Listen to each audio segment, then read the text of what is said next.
A primeira pergunta que eu tenho para te fazer é uma reflexão, é assim uma coisa, um exercício, que é tentares lembrar-te da primeira memória que tens de ti viva, ou seja, da primeira memória que tu tens como pessoa. Ui, lembro-me, por acaso, de quando eu era muito pequenina, parti a cabeça, fiquei com esta cicatriz, e lembro-me de olhar e de ver as mãos, não é? Com o sangue e de pensar, oh meu Deus, oh meu Deus, oh meu Deus. E lembro-me daquele primeiro raciocínio de miúda que é, minha mãe vai me matar. Em vez de pensar que tinha que levar pontos ou qualquer coisa, pensei, minha mãe vai me matar, meu Deus. E lembro-me perfeitamente de ir para o hospital com a minha mãe, tinha para aí 4 anos, acho que tinha 4 anos. E, e estar a ser cozida assim, e lembro-me de ver a cara da minha mãe e da minha mãe repetir assim, se te portares bem vamos ao McDonald's, se te portares bem vamos ao McDonald's. E de eu pensar assim, por favor aguenta mais um bocadinho que vamos ao McDonald's. E fomos, e acho que essa é assim a primeira memória que eu tenho. Eu sempre gostei muito de ler. Eu aprendi a ler sozinha, ninguém sabe bem explicar como. Antes de ir para a primeira classe, a minha mãe disse-me que um dia estava a conduzir e que eu disse água do caramulo. E que a minha mãe teve de parar o carro e não queria acreditar. Mas eu tinha um fascínio, mas mesmo já por olhar para as letras e pelos livros, o meu filho Santiago também tem. O meu filho Santiago todos os dias vai ao meu quarto, pega num livro do Desassossego e fica a folhear o livro. E o livro não tem bonecos, não tem nada, é simplesmente palavras. E então, desde muito pequenina que eu tinha esse fascínio pelos livros e a coisa que eu mais gostava, quando comecei a ler assim coisas mais densas, era o Jorge Amado. Li quase toda a obra do Jorge Amado e apaixonei-me pelas palavras e pela forma como, acima de tudo, como se eternizava as coisas, não é? Tu escrevias uma história, criavas um personagem ou falavas mesmo sobre alguma coisa da tua vida e aquilo ficava ali, ano após ano após ano, e isso fascinava-me. E acho que foi um bocadinho por aí. Eu não me lembro de ser criança no sentido de ser ingênua, dessa coisa da inocência, de não me aperceber das coisas. Eu apercebi-me das coisas muito cedo. É isso mesmo. E aprendi a lidar com as coisas muito cedo. E eu acho que tu tens sempre as pessoas que nascem a ver o copo meio vazio e tens as pessoas que nascem a ver o copo meio cheio. E eu sempre gostei de ver o copo meio cheio. Eu nunca gostei de me pôr na posição, até porque eu não gosto de que os outros tenham pena, Claro. nunca gostei, desde miúda, nunca gostei de me pôr na posição de porque é que as coisas correm comigo de uma maneira e com os outros correm de outra maneira. Eu sempre gostei de me pôr na posição de se isto está a acontecer, eu tenho de saber lidar com isto. Os outros muitas vezes estão só a dar o seu melhor e a tentar e a fazer o melhor que sabem. E muitas vezes o melhor que sabem não chega, mas não é com maldade, com a intenção de magoar. E eu percebi-me disso muito cedo, acho, e aprendi a lidar com isso muito cedo.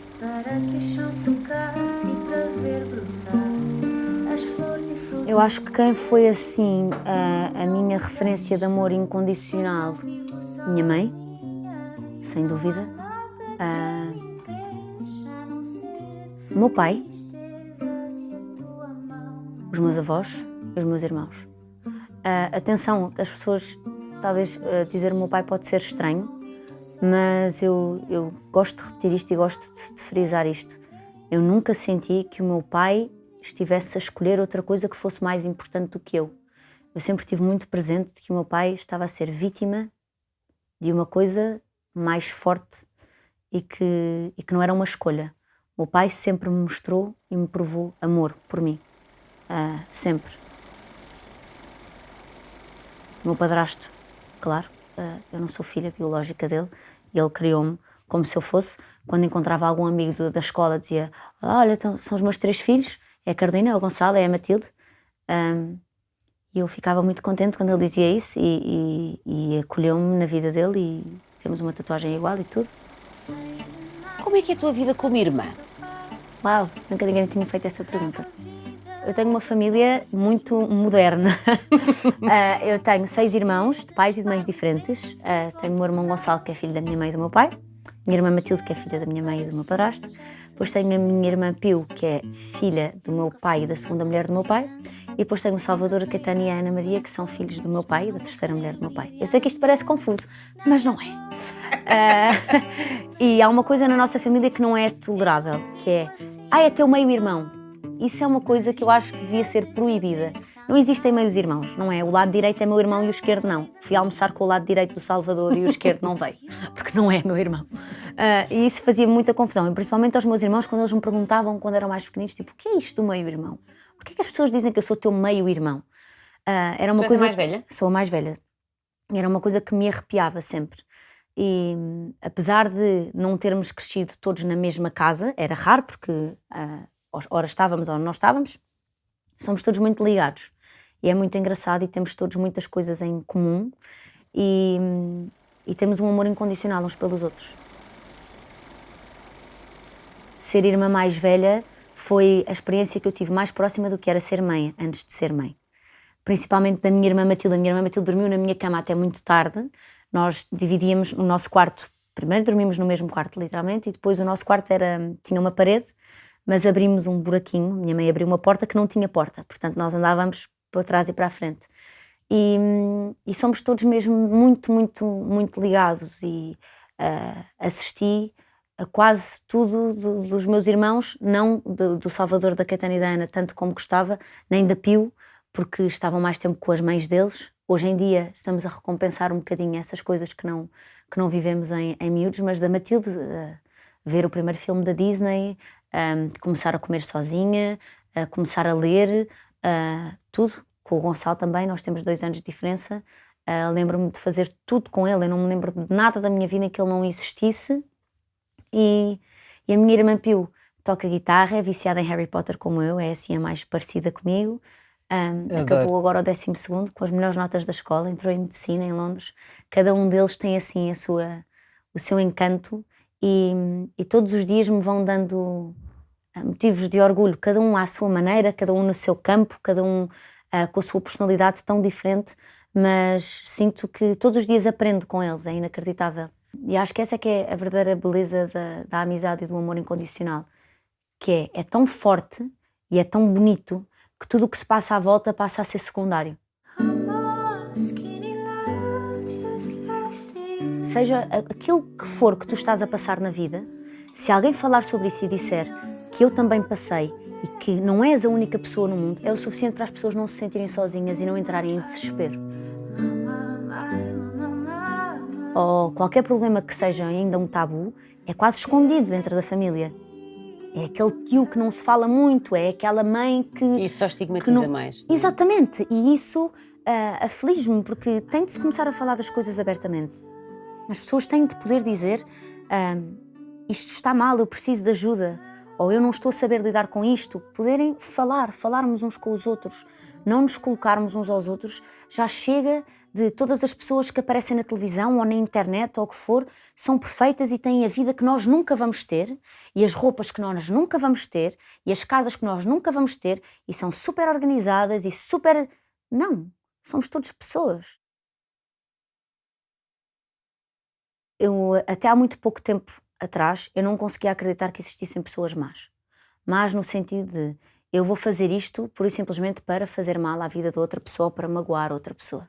E então, quando comecei a lidar com isso, com os comentários que são só maus, as pessoas que querem só ir magoar, ir ferir, ir tocar no ponto, ao início afetava-me muito. Quando eu engravidei do Santiago, eu lia certas coisas e deixei-me ir muito abaixo. E depois fiquei com vergonha disso. E falei com o Diogo na altura e disse-lhe, vou-me proteger, não vou mais ler isto, até encontrar uma explicação na minha cabeça que me faça compreender estas pessoas, porque isto vai-me só magoar. Fui construindo o meu caminho, fui-me tornando confiante das minhas decisões. Ou seja, tudo aquilo que eu partilho, tudo aquilo que eu falo nas minhas redes sociais, ou aqui, ou onde for, eu sei que estou a falar convicta daquilo que estou a dizer. E qualquer coisa que me possam vir dizer para me atacar, eu tenho arcabouço para lidar com isso. Isto foi um momento muito decisivo na minha vida. Eu lembro-me os meus avós tinham uma casa no Alentejo e a casa tinha umas fendas na parede e o teto tinha marcas das patas dos animais e tudo. A casa era linda, era maravilhosa, mas havia assim umas rachinhas, principalmente na parede da cozinha, que eu também tenho em minha casa. E eu lembro-me de comentar isso e lembro da minha mãe ou da minha avó me dizerem, então, isto é sinal que se viveu aqui dentro. sinal de que a casa tem vida, que se viveu aqui dentro, que se fizeram coisas, que houve histórias que se passaram aqui dentro. E eu comecei a olhar para o meu corpo e para as estrias e para as marcas que eu tinha e pensei, porque viveram aqui dentro. Os meus filhos viveram aqui dentro. E a casa que foi o meu corpo adaptou-se e criou as mesmas rachas que as casas criam. Quando tu tens pouco espaço, tens um filho, preciso de arranjar mais um quarto, é a mesma coisa, mas dentro do teu corpo. O meu corpo era assim, é preciso mais espaço. E criou o espaço que era preciso. E então eu aprendi a aceitar isso. Não sei se tu sabes aquilo que eu vou falar, mas há sempre aquela pessoa que tu dizes, vou comprar um cão. Vais comprar um cão. Tu tens noção que tu não tens vida para ter um cão. Tu tens noção que o cão vai destruir a tua casa. Tu tens noção que não sei o que, não sei o que mais. Tu dizes, vou começar uma dieta. Outra dieta. Mas para quê? Para daqui a 2 dias estás a comer chocolate. Estas pessoas existem. E é preciso que elas existam para que exista o reverso da medalha e existam as pessoas que que bom, olha, acho que vais fazer tão bem, acho que isso te vai fazer bem por ti, pela tua autoestima, vais comprar um cão, bem, são uma companhia, são uns amigos, vais ver, dá trabalho, mas depois compensa. Claro. E existem estas duas pessoas. E eu prefiro ouvir o que as pessoas que nos encorajam e que são felizes nas suas vidas e nas suas opções têm para me dizer, do que lidar com o ressabiamento do resto, porque as pessoas não estão... Eu já disse isto e isto está tão claro na minha cabeça hoje em dia. As pessoas projetam em ti aquilo que elas não gostam de ver nelas próprias. Às vezes tu tens coragem para fazer coisas que as pessoas nunca tiveram e é muito mais fácil criticarem a tua escolha do que pensarem, porque é que eu cheguei a esta idade e não fiz aquilo que eu sempre queria fazer e agora já sinto que já é tarde demais, ou agora não pude fazer, ou não tive coragem porque achei que iam dizer isto, ou achei que iam dizer aquilo. Sim, é um espelho, confrontam-se também com os seus medos, com as suas angústias, com as suas ansiedades. E eu estar bem comigo e dizer, sim, estou gorda, sim, visto isto, sim, vou ter 3 filhos em 3 anos. Às vezes as pessoas pensam, mas que lata, mas quem é que ela julga que é para dizer estas coisas todas? E ficam e sentem quase como se fosse uma afronta. E não é, eu estou só a viver a minha vida e a ser franca. E a ser feliz, não é? E a ser feliz. Aquilo que eu sempre tive mais certeza na minha vida era de que queria ser mãe. Antes de saber se queria ser cantora, escritora ou o que quer que fosse. Eu quero ser mãe. E eu quero ter a minha família. Eu estava numa fase de arranque da minha carreira quando o Santiago nasceu. Tinha lançado o meu 2º disco, estava a fazer concertos e tudo mais alguma coisa. E descobri que estava grávida do Benjamin. E toda a gente me disse, és louca, se tu tens agora outro filho, o comboio já não passa mais vez nenhuma, que é aquela coisa que as pessoas dizem. O comboio está a passar agora, se tu perdes este, já não há mais comboio nenhum. Porque se tu agora decides parar e ter outra gravidez e ser mãe outra vez, tu esquece, já ninguém vai querer contratar para concertos, já ninguém vai querer trabalhar contigo, já ninguém vai querer... E as pessoas enchiam a cabeça com isto. E eu disse assim, não acredito nisso. Não acredito que exista um comboio que está a passar e que eu o apanho ou o comboio vai. Eu construo o meu comboio. Eu construo uma linha nova de Carris e eu vou no meu comboio. Eu não preciso de apanhar comboio nenhum. Muito obrigada. Eu faço o meu comboio. E tive o Benjamin, foi uma gravidez de risco. O Santiago tinha 2 meses quando eu engravidei do Benjamin. Eu fiz uma cesariana.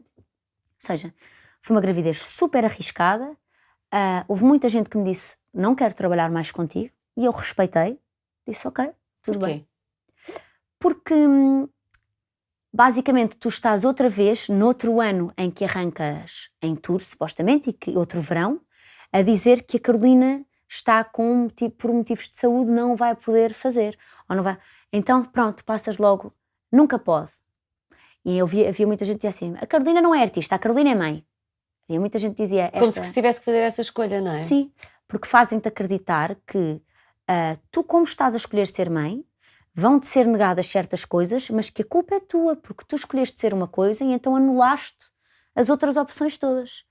E eu lembro-me de estar sentada e de me dizerem, não interessa quem, mas lembro-me perfeitamente deste momento, que é, Carolina, tu tens de escolher se queres ser mãe, se queres ser artista, se queres ter um blog, tu não podes querer ser tudo. Já viste que essa pergunta nunca se faz aos homens? Mas isso é óbvio. Um homem que quer ser tudo é um empreendedor. Um homem que quer ser tudo é um visionário, é um homem de negócios, é um empreendedor. Uma mulher que quer ser tudo é indecisa. Uma mulher que é muito indecisa, é muito temperamental. Um dia quer uma coisa, outro dia quer outra. E isso sempre me fez confusão. E quando me disseram assim, tu não podes querer ser tudo, eu disse, porquê? Quem é que te fez a ti acreditar que tu só podes ser uma coisa? Porquê é que eu tenho de caber nesta caixa? Porquê é que tem de haver uma coisa que diz Carolina Deslandes, 26 anos, cantora, e não baralhes mais as pessoas? Não, desculpa. Há milhares de coisas que eu quero concretizar, há milhares de coisas que eu quero fazer. E eu quero tudo. E vou trabalhar para ter tudo. You say that we're apart, and you can't reach me, and you can't reach me. Há uma coisa que eu nunca disse em público, mas que aconteceu e que me sensibilizou muito. Quando os meus filhos nasceram, eu tive ali um período em que me senti um bocadinho sozinha, porque os nossos amigos continuam as vidas deles, muitos não têm famílias ainda, estão noutra, e então eu deixei, e depois já às tantas ligam-te uma vez, queres vir jantar? Eu não posso, deixam-te ligar. Então o Bernardo ligou-me, foi ter a minha casa e deu banho ao Benjamin. Nunca teve um filho, assim meio nervoso, e disse-me assim, olha, acho que andas a passar muito tempo sozinha, portanto, vais-me ensinar a tomar conta dos ratinhos, como ele chama, vais-me ensinar a tomar conta dos ratinhos, e quando o Diogo estiver fora, eu fico a dormir no teu sofá, se for preciso. E eu ajudo-te, tu ensinas-me e eu ajudo-te. They can't move a mountain, you're changing my world when you're smiling. Quando eu lancei a vida toda, ainda a vida toda ninguém ouvia, eu tinha posto no YouTube, não estava a correr bem, ele disse, acredita porque esta é a melhor canção que tu já fizeste na tua vida. E eu, sim, mas olha, eu também não estou a pensar que vai ter assim grandes resultados, eu pus porque gosto da canção. E ele, mas vai, acredita que esta é a tua melhor canção.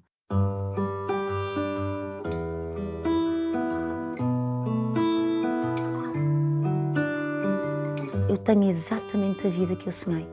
Eu tenho tudo aquilo que eu sonhei e tudo aquilo que eu quero. E no outro dia fui fazer um concerto e antes do concerto tive um ataque de choro no camarim e tinha uma amiga minha comigo que disse, o que é que se passa? Estás triste? Estás-te a sentir mal? Eu disse, não, eu tenho tudo o que eu quero.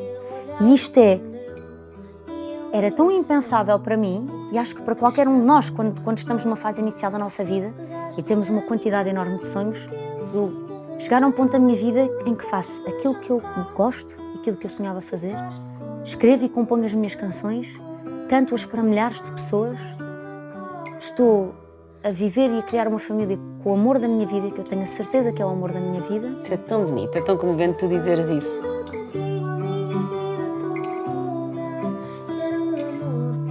Eu acho que o amor e a relação homem-mulher são duas coisas diferentes. Se eu alguma vez na vida tivesse de me separar do Diogo, se em algum momento eu sentisse que já não o fazia feliz ou vice-versa, ou que acontecia aqui uma incompatibilidade qualquer, eu vou amá-lo sempre. É o pai dos meus filhos, foi a pessoa que me fez chegar a este sítio de paz comigo e de paz com a minha vida, foi a pessoa que me fez ir ao mais fundo de mim e ir buscar aquilo que eu sempre tive medo de fazer, que foi escrever em português e escrever canções. E esse amor vai estar sempre lá. E eu acho que nós, às vezes, temos essa coisa muito de era amor, mas já não estão juntos, era amor. E então? A minha mãe e o meu pai namoraram desde os 14 anos. Não são casados há muitos anos. Amam-se. E eu tenho a certeza disto. E amar é teres um problema e poderes ligar à outra pessoa às 4 da manhã e pedires ajuda. É chorares sem vergonha. É essa pessoa estar lá nos teus aniversários, quando perdes alguém da tua família. Isso é amor. Isso para mim é que é amor. Chegaste na primavera como uma flor. E eu tenho a certeza que eu e o Diogo vamos ter sempre amor. Claro que neste momento eu acredito que eu vou ficar com ele a vida toda. Porque acho que só faz sentido assim também. Claro que sim. Iniciares uma família e criares um projeto de vida com uma pessoa quando acreditas que é assim. Mas se não for, não te vou dizer que não há de haver uma altura que eu, se tiver de discutir com ele, que vou dizer este estúpido, meu Deus! Mas passadas as coisas que forem ou que acontecerem, eu sei que é amor. E tenho essa certeza com ele e ele comigo. Olha, eu vi-nos lá bem no altar de flores e grinaldas e tudo como se quer. Nunca tive uma sensação com ninguém de casa tão grande, sabes? Acho que casa não é um sítio, casa são pessoas que nos fazem sentir que a nossa viagem tinha um destino. E eu durante muito tempo convenci-me de que se calhar eu não estava destinada a ser feliz, a ter um final feliz. E o Diogo veio-me provar o contrário. E é o meu melhor amigo, sem dúvida alguma, e é talvez a pessoa na vida em que eu acredito mais. Se ele me diz, não te preocupes que vai se resolver, vai ficar tudo bem, eu acredito. E essa sensação de segurança, de paz, de esta pessoa está aqui e não vai fugir, não vai para lado nenhum, trouxe-me também mais segurança comigo, para eu acreditar nas coisas que eu fazia, para eu acreditar no potencial das coisas com que eu sonhava, e foi assim.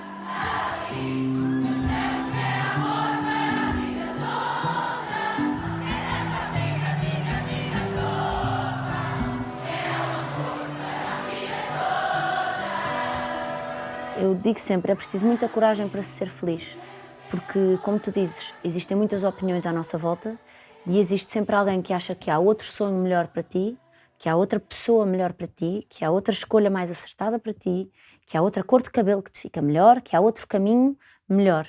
E tu conseguires contrariar todas essas vozes e ouvires-te e ouvires, ok, o que é que me faz verdadeiramente feliz? É isto. E se é isto e acabou. Santiago é sonhador.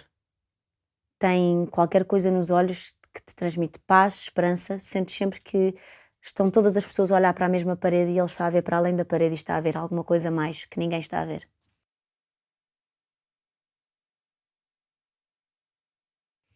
Benjamin é forte. Benjamin nasceu antes do tempo, cheio de força, veio logo para os meus braços, preparado para o mundo e desde sempre que avança, sem medo de nada, ainda não anda completamente bem, ainda anda assim meio com os copos, sabes como eu costumo dizer, mas não tem medo, avança para as coisas sem medo e é uma pessoa que, se estamos todos num grupo e há alguém que está de fora, ele olha para essa pessoa e desafia, convida, é muito forte. E o Gui... Como é que tu o sentes? É tão... Nesta gravidez estou-me a permitir vivê-la em pleno, que é uma coisa que, sem medos, estou absolutamente confiante de mim, estou absolutamente confiante do nosso caminho, e então, não sei, sempre que imagino o Gui, imagino doce, imagino meio, imagino, não sei, associo sempre branco, luz, meiguice, a ser doce, se calhar sai aos gritos e vai andar a distribuir estalos por toda a gente, mas a sensação que eu tenho é essa, é mesmo essa de doçura. O Santiago, sempre que tem sono, pega na minha mão e mete assim nos olhos, para eu ficar a fazer escurinho e depois para ir dormir. E eu estava com o Benjamin ao colo e ele pegou na mão do Benjamin, abriu, a mãozinha assim deste tamanho, e pôs assim na cara. E eu lembro-me de pensar, uau, eu não acredito que consegui dar isto aos dois, dar este amor aos dois, que eu tenho a certeza que é a coisa mais bonita que eu lhes podia ter dado, que é um melhor amigo, e eles ainda não sabem. E tu veres de fora e pensares, vocês ainda não sabem o quanto vocês se amam. Mas depois também com este gesto eles dizem, sabemos sim. E o Diogo entrou na sala e ficou super comovido. Eu fiz só tipo, não estragues, não te mexas, não... Fiquei assim. Ele disse, a natureza é brutal. Ficámos assim os dois. E foi assim o primeiro momento em que eu senti o bom que é poder dar um irmão a um filho.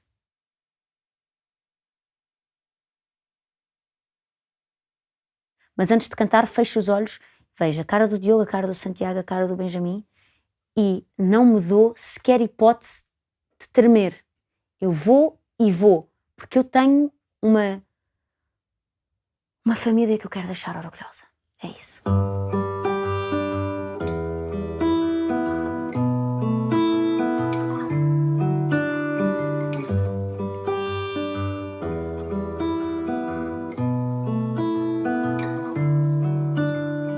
Quando